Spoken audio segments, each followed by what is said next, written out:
Здравствуйте, меня зовут Дмитрий, добро пожаловать на канал DP Labs. В сегодняшнем видео вы увидите награждение победителей нашего конкурса.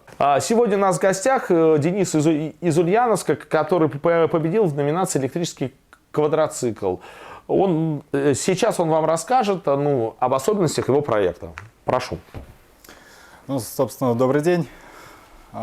И смотрите, было исходное ТЗ, где четко было прописано все основные моменты, то есть по подвеске, по конструкции, по двигателям, по аккумуляторам, их ограничения, их нюансы. Собственно, я понимаю, что у многих, наверное, есть претензии, вопросы, и я с вами солидарен. Мне тоже не до конца нравится проект, и я прекрасно понимаю, где его недостатки, косяки, и как это все можно решить. Главное, это понимание. Давайте пробежимся так по основе. Синий корпус, то, что вы видите, это лишь идея. У него нет ни крепежа, ни членения. То есть он сделан для того, чтобы более реалистично понимать, что у нас в принципе получается. То есть вся основная суть заключена в раме и компоновке этого аппарата. Собственно, давайте посмотрим по основным узлам. Я думаю, для простоты погасим колеса. То есть спереди у нас была А-образная подвеска выбрана, то есть как Дмитрий написал в техническом задании.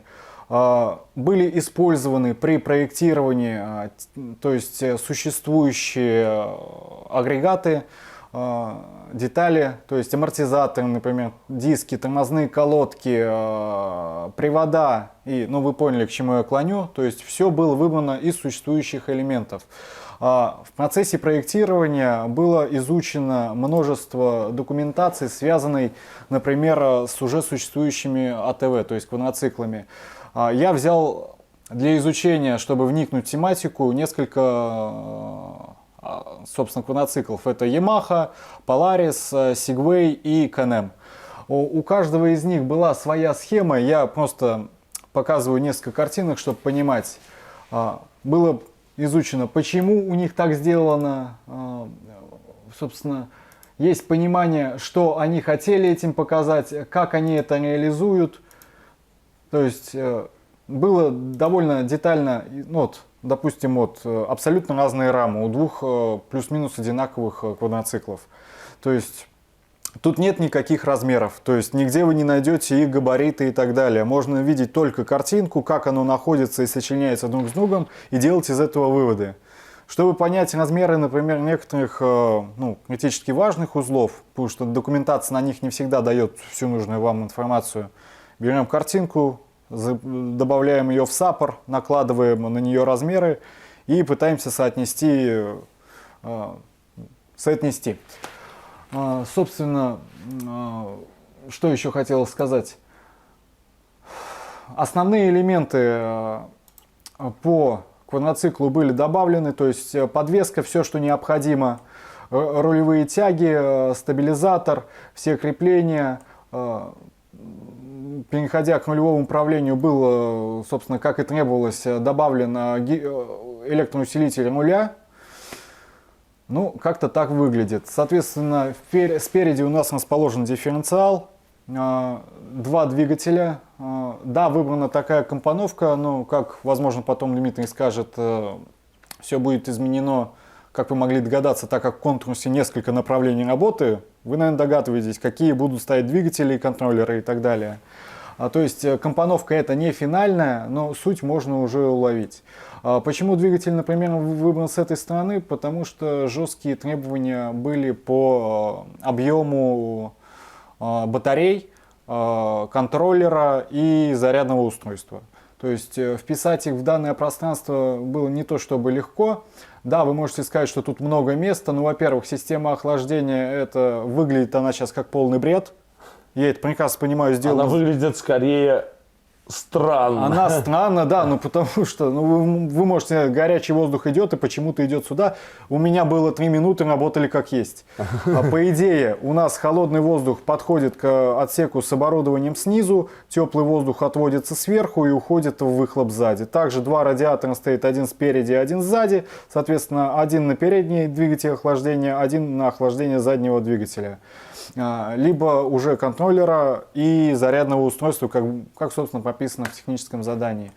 То есть, если погасить дифференциал, систему охлаждения, двигатели, да, защиту днища, аккумуляторы, вот, более простой вид. То есть, давайте так вот, понимание, нравится ли мне сейчас текущая версия? Нет. Потому что многое сделано не так, как надо. Вы видите, что сзади много нагромождений дополнительных, собственно, вот зеленым цветом оно выделено. Это сделано так, потому что была допущена ошибка при проектировании рамы. Но заметил я это поздно, а время поджимало. Ну, есть над чем работать, но основные требования как бы были соблюдены, я надеюсь. Потому что все-таки за основу брались уже реальные компоненты, те, которые используются на существующих квадроциклах. Могу немного рассказать о том, как, в принципе, проходил процесс вот этого создания. Да. Давайте просто, многие говорят, что это невозможно, сложно, и что какие-то условия были поставлены нереальные, но я хотел вам сказать, для чего это сделал, потому что в экстремальных ситуациях, грубо говоря, люди и проверяются, то есть, как бы, надо было сделать отсев, так, как бы, и кто справился, тот справился, скажем так. Ну, собственно, перед тем, как начать, я долго подумал, а стоит ли начинать. Потому что если начинать, ведь доводить проект надо до конца. То есть не просто его создать и, иди оно, само катись. Нет, то есть если создал уже проект, надо его доводить до конца, до уже реализации. То есть сначала я очень долго в декабре думал, стоит ли вообще к этому всему приходить. И выделил 2 недели времени, то есть по 12-14 часов в день, не отвлекаясь ни на какую стороннюю работу. Я изучал, во-первых, тематику квадроциклов, как оно устроено в целом, потому что мой профиль — это авиационная ракет-космическая техника. Я больше все-таки в этой стезе специалист.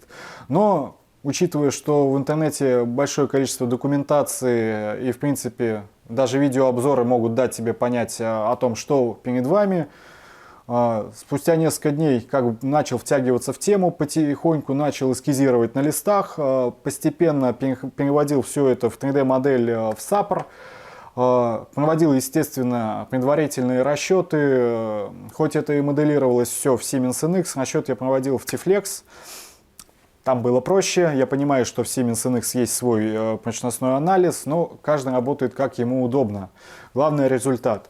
Не с первого раза, но потом было подобрано оптимальное, собственно, диаметр труб, количество элементов, плюс-минус, да, выглядит не очень, но для начала пойдет. То есть надо от чего-то отталкиваться, понимать, что лишнее, что не лишнее, то есть...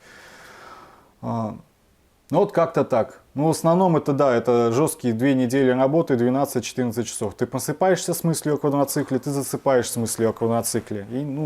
И у меня никак иначе не получается. Иначе проект бы получился не таким, каким вы его видите. Ну, я все.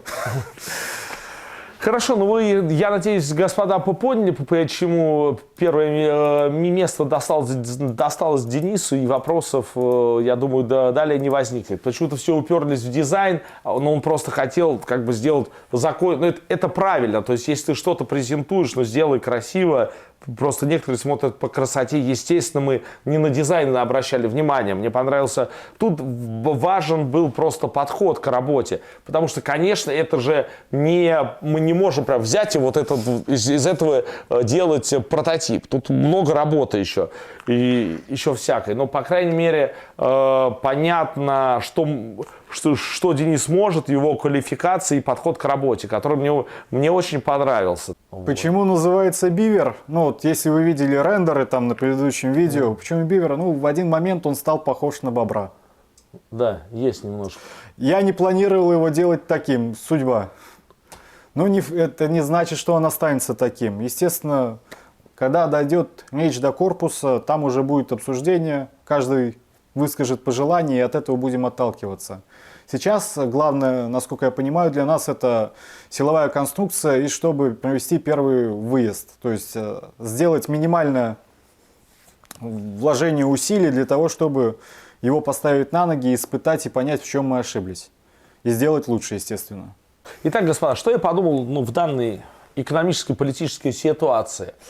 Делать сейчас сходу прототип данного квадроцикла будет довольно-таки сложно. И не то, что сложно, у него не факт, что будет этот коммерческий успех при текущей ситуации. И он довольно-таки сложный, мы можем наделать много ошибок. Данный квадроцикл требует тоже изготовления его прототипа, но я боюсь, мы это отложим до лучших времен. По той причине сейчас конъюнктура рынка изменилась, и просто я боюсь, в процессе изготовления отработки технологий все равно пойдут какие-то ошибки и доработки, которые нам будет довольно-таки дорого стоить. Но, как показала практика с нашим, кто знает, четверяйком, который вообще, извините, из говна и веток сделан был, он очень летом показал свою пользу, он возил большие прицепы и т.д. Все его здесь использовали. И даже зимой мы поставили супер шипованную резину, и оно ездило. И я предложил Денису разработать простой, недорогой квадроцикл. У нас будет два варианта. Полноприводный, заднеприводный. Вот сейчас Иван с Николаем разрабатывают задний редуктор-дифференциал. И я думаю, вот это будет более коммерчески успешно. Вы можете, конечно, сказать, мы же говорили. Нет, в принципе, я могу денег вложить и сделать, но это кому мне что доказывать? Себе я ничего не докажу. Я должен был быть реалистом. Этот квадроцикл, это игрушка типа для меня, еще для любителей квадроцикла. Я даже понимаю, что на нем на Кольский полуостров не поедешь. Но на нем вот здесь можно прохватить так, прокатить друга, подругу, чтобы он запомнил это на всю жизнь. Потому что я понимаю, с такой мощностью двигателей это будет что-то вообще с чем-то. Но мы к этому вернемся. Жизнь изменится, вернемся, сделаем. И заодно мы на более простом квадроцикле отработаем многие технологические моменты. Потому что по-хорошему нам бы не мешало купить ЧПУ-гибочник с Дорном, некоторую оснастку, потому что для нас это, если не считать этого четверяйка, это так себе, тоже будет новый опыт. Но я уверен, что не надо здесь, как вы говорите, чтобы не работали, много человека часов и т.д. Победители в остальных номинациях по нашему конкурсу не смогли сейчас приехать, потому что мы понимаем сейчас, у каждого есть свои проблемы и т.д., тоже мгновенно все приехать не могут. Денежные призы всем оплачены в полном объеме. Сейчас вы увидите комментарии от победителей. Всем добрый день. Меня зовут Дмитрий Филиппов. Я участник конкурса, который был объявлен на канале DP Labs в номинации «Тяговые двигатели для квадроцикла». В соответствии с техническим заданием была предложена конструкция электрического двигателя со следующими расчетными параметрами. Продолжительная мощность 25 кВт, пиковая мощность 50 кВт, продолжительный вращающий момент 25 Ньютон на метр, максимальный вращающий момент 60 Ньютон на метр, номинальная скорость вращения ротора 10 850 оборотов в минуту. Для того, чтобы удовлетворить этим характеристикам, была предложена конструкция электрической машины осевого потока, не содержащей электротехнической стали. Такие машины обладают рядом преимуществ.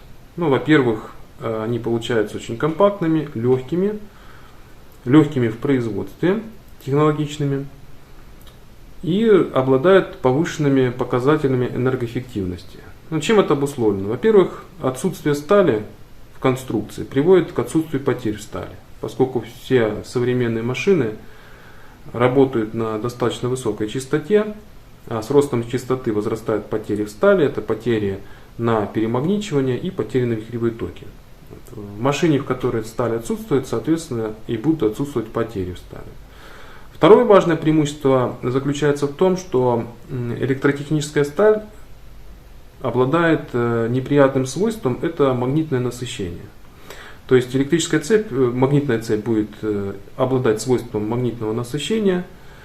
Это означает, что с ростом нагрузки у вас характеристики, то есть полезная мощность или там вращающий момент будут расти нелинейно. В машине, в которой отсутствует электротехническая сталь, соответственно, отсутствует и этот недостаток. То есть все характеристики абсолютно линейные.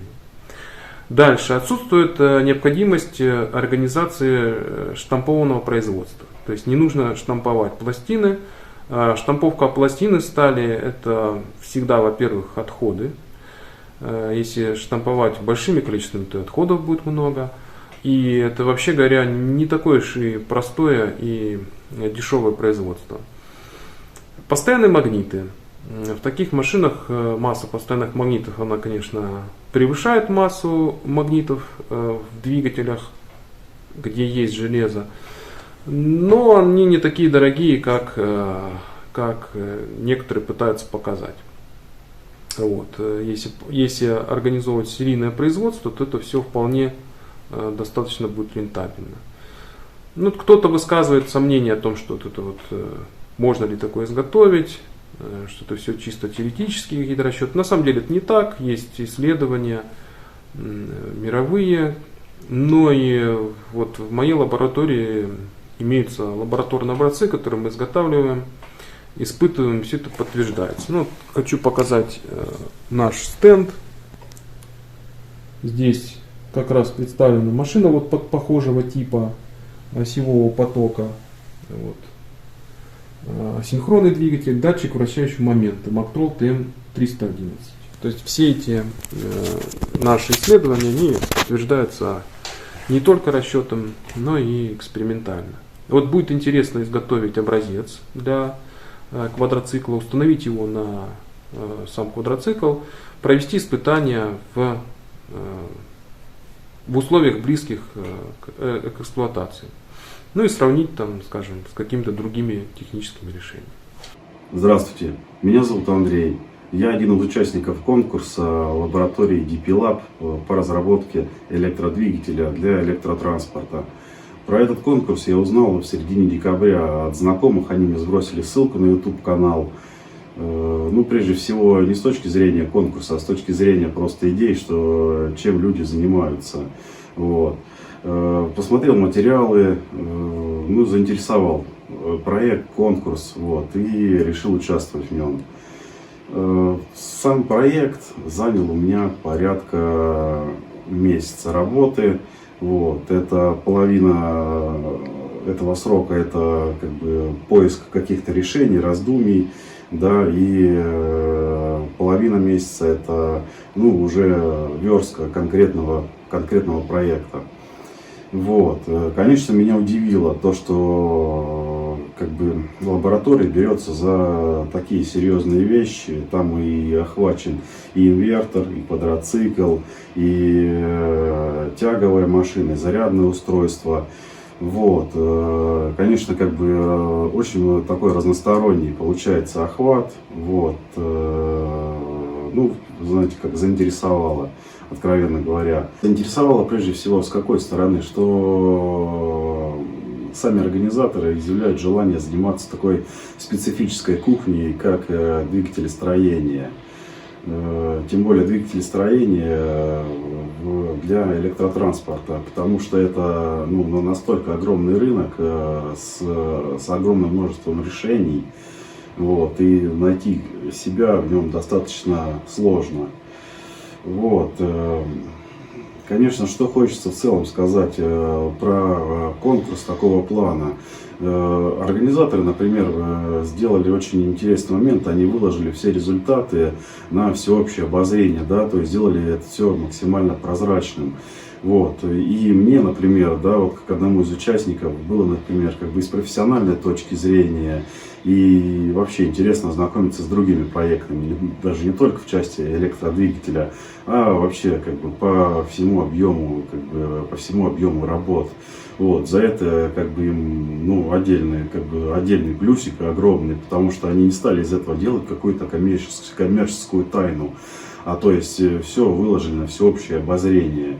Вот. Свои, конечно, обязательства они выполнили полностью. Вот. Я был очень рад, я не ожидал, что выиграю в этом конкурсе. Вот. Зная, какая школа все-таки разработчиков, да, инженеров у нас в стране. Вот. И с многими из них я как бы знаком, общался. Вот. И выиграть, ну, конечно, был очень рад. Очень. Вот. И хочу сказать, что свои обязательства, да, организаторы выполнили в полном объеме, я имею в виду прежде всего там, ну, денежное вознаграждение. Вот. В целом, конечно, настрой есть у меня дальше в этой работе участвовать, потому что, ну, когда начал уже что-то делать, да, это заинтересовало, вот, и хочется теперь это все воплотить в железе, чтобы увидеть конкретный продукт. Все-таки наверное, для инженера, для разработчика это важный момент, когда он видит воплощение как бы своей идеи в железе, да, в работающем железе. Ну, как-то так. Спасибо за внимание. Всем привет! Я очень рад, что стал победителем. Выражаю Дмитрию очень большую благодарность за проведенный конкурс, за то, что он меня принял к себе в гости. Мы очень интересно поработали, все это дело проверили. Выигрыш я получил в полном объеме. Сейчас ждем того, что будет готов стенд измерительный для моторов. И мы сможем это дело обкатать под нагрузкой, потому что очень интересно посмотреть, как оно себя будет вести. Потому что по-любому какие-нибудь нюансы вылезут. Еще хотел бы сказать, что в ходе работ по подготовке к конкурсу я для себя открыл определенные интересные моменты, ответил на некоторые вопросы, до которых до этого руки не доходили, несмотря на то, что опыт в работах был, но он в основном касался сервоприводов, ну а там свои нюансы есть, все двигатели обычно очень глубоко зарегулированы, и те процессы, которые происходят при управлении двигателем непосредственно по моменту, они нивелируются, а здесь они как бы повылезали, в ходе подготовки пришлось принимать определенные меры по решению. Еще хочу раз сказать, что я очень благодарен за проведенный конкурс, было очень интересно и надеюсь на дальнейшее сотрудничество и работу в этом направлении. Итак, господа, вот конкурс завершился, победители довольны, мы добились своих результатов, ну, кроме зарядки. Я очень доволен результатами, просто супер на самом деле, честно скажу, ожидал худшего, но как бы люди нашлись прям с правильным подходом. Вот то, что я хотел, короче, того я добился. С теми людьми я буду работать. В будущем я буду продолжать делать подобные конкурсы, но просто не буду сразу делать их много, потому что это реально сильно напрягло. Еще раз хочу извиниться перед участниками о том, что мы затянули данный процесс. Не рассчитывали на это, но мы хотели быть объективными, мы должны были просмотреть все проекты. Всего хорошего, подписывайтесь на канал, поделитесь лайками. До скорых встреч!